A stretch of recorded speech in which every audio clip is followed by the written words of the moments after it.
ओम नमः शिवाय। नमस्कार दोस्तों, स्वागत है आप सभी का आपके अपने यूट्यूब चैनल खुशहाल ज़िंदगी में। दोस्तों, आज की वीडियो में हम बात करेंगे भाद्रपद मास की अमावस्या तिथि के बारे में। दोस्तों, कई बार ऐसा होता है कि जीवन में एक के बाद एक परेशानियां बनी रहती है और घर में हमेशा आए दिन कलेश मचा रहता है। घर के सदस्यों की उन्नति रुक जाती है। घर में कोई भी शुभ मांगलिक कार्य होते होते टल जाता है। ये सारे लक्षण होते हैं पितृदोष के। यदि परिवार में पितृदोष लगा हो तो परिवार के प्रत्येक सदस्यों की उन्नति रुक जाती है। कहीं ना कहीं कुछ ऐसी गलतियां होती हैं जो हमारे द्वारा अमावस्या तिथि के दौरान की जाती हैं, या फिर हम अमावस्या तिथि का ध्यान नहीं रखते, जबकि हमारे शास्त्रों में अमावस्या और पूर्णिमा ये दोनों तिथियों का बहुत ज़्यादा महत्व बताया गया है। लक्ष्मी प्राप्ति के लिए पूर्णिमा और पितरों की कृपा प्राप्त करने के लिए अमावस्या तिथि मुख्य मानी गई है। तो इन दोनों ही तिथियों का ध्यान अवश्य रखिए। कई बार ऐसा भी होता है कि लोग अचानक से बहुत उन्नति करने लगते हैं। परिवार में कोई ऐसा सदस्य है जो बहुत उन्नति कर रहा है, या फिर परिवार की ही पूरी उन्नति हो रही है, लेकिन बाहर वाले लोग या फिर अपने ही आसपास के लोग इतनी ज़्यादा उनकी प्रशंसा करते हैं या उनके बारे में इतना ज़्यादा चर्चा किया जाता है कि एक तरह से कहा जाता है कि टोक लग जाती है, या फिर यूँ भी कहें कि हाई लग जाती है। और इसके बाद आप देखेंगे कि धीरे धीरे जो व्यक्ति कल तक उन्नति की सीढ़ियाँ चढ़ रहा था, अचानक से धीरे धीरे धीरे धीरे वह एकदम से डाउन होता चला जाता है। जैसे कि कभी कभी हम आम भाषा में यूँ भी कहते हैं कि पता नहीं किसकी हाई लग गई है। तो ऐसी स्थिति में भी अमावस्या का ध्यान रखें। और आज जो उपाय हम आपको बताने वाले हैं, यह रामबाण उपाय आपके लिए सिद्ध होगा। इसे ध्यानपूर्वक सुनिएगा और जीवन में अवश्य उतारिएगा। पहले बात करते हैं कि भाद्रपद मास की अमावस्या तिथि इस बार किस दिन होगी। साल 2023 में भाद्रपद मास की अमावस्या तिथि, जिसे कि पिठौरी अमावस्या के नाम से भी जाना जाता है, इस तिथि का आरंभ 14 सितंबर दिन गुरुवार सुबह 4:50 पर होगा और इस तिथि का समापन अगले दिन 15 सितंबर शुक्रवार सुबह 7:09 पर होगा। भाद्रपद या पिठौरी अमावस्या 14 सितंबर दिन गुरुवार को ही मनाई जाएगी और इस दिन स्नान दान का जो शुभ मुहूर्त होगा वह होगा प्रातःकाल 4:43 तक। इस अमावस्या को कुश ग्रहणी अमावस्या भी कहा जाता है। शास्त्रों की ऐसी मान्यता है कि आज के दिन कुश घास को जड़ से उखाड़कर अपने घर में लाना चाहिए और इसी कुश का प्रयोग पूरे वर्ष भर हम किसी भी धार्मिक कार्य में करते हैं, चाहे वह पितृपक्ष हो या फिर किसी भी प्रकार की पूजा में जब आपको कुश घास की आवश्यकता होती है, तो इसी कुश को आज हम घर लेकर आते हैं और इसे घर में रखते हैं संजोकर, और इसका प्रयोग समय समय पर पूजा पाठ या फिर पितृपक्ष अमावस्या इत्यादि में करते हैं।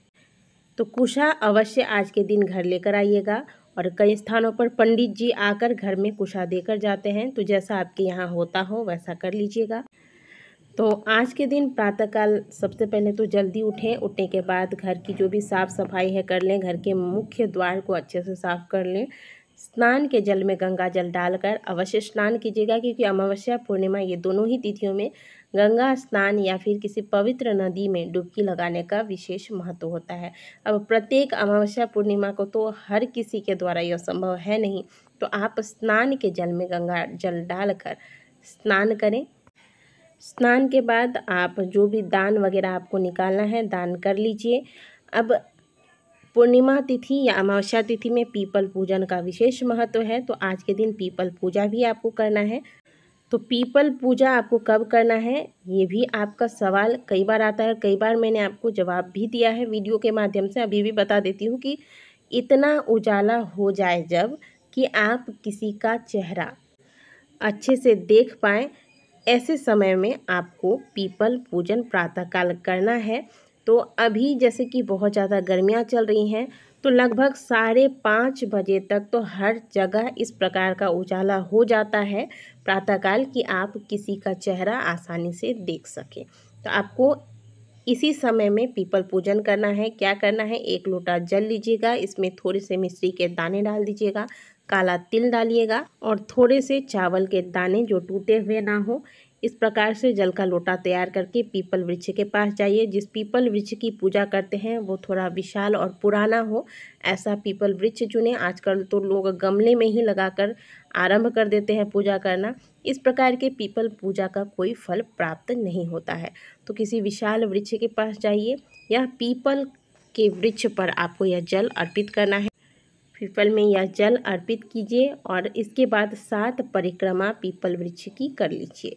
परिक्रमा करने के बाद भगवान श्री हरि विष्णु का नाम लीजिए, उनको प्रणाम कीजिए। साथ ही साथ आज अपने पितरों का ध्यान पीपल वृक्ष के पास अवश्य कीजिएगा।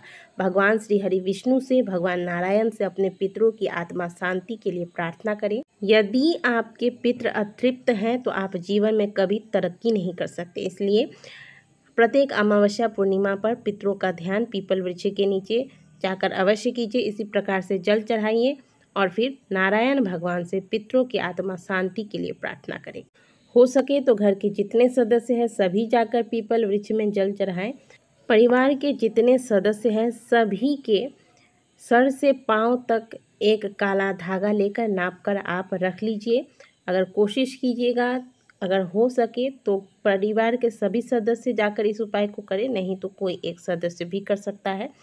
घर में जितने भी सदस्य, जैसे 4 सदस्य हैं, चारों के नाप का एक काला धागा ले लें और यह धागा जाकर पीपल वृक्ष में लपेट दें। आज के दिन दीपदान का भी विशेष महत्व है। तो शाम के वक्त पितरों का ध्यान करके इसी पीपल वृक्ष के नीचे दक्षिण दिशा की ओर मुँह करके यह एक दीपक सरसों का अवश्य आपको प्रज्वलित करना है।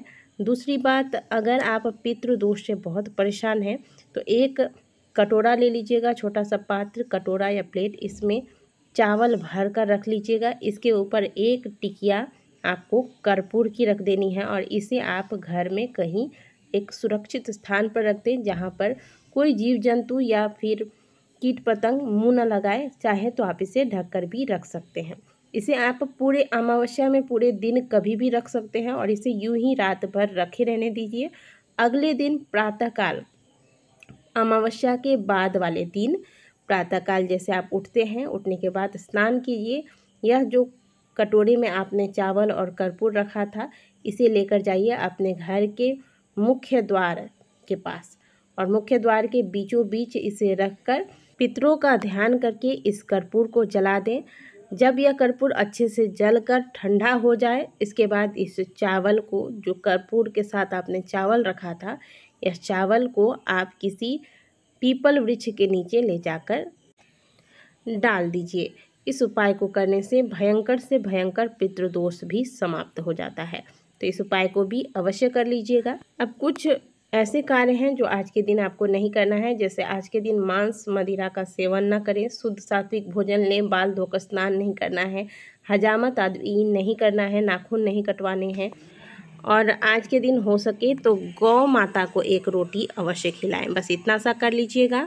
प्रत्येक अमावस्या को नियम बनाकर ये कार्य कीजिए। आप देखेंगे कि आपके जीवन में पितृदोष कभी आपको परेशान नहीं करेगा।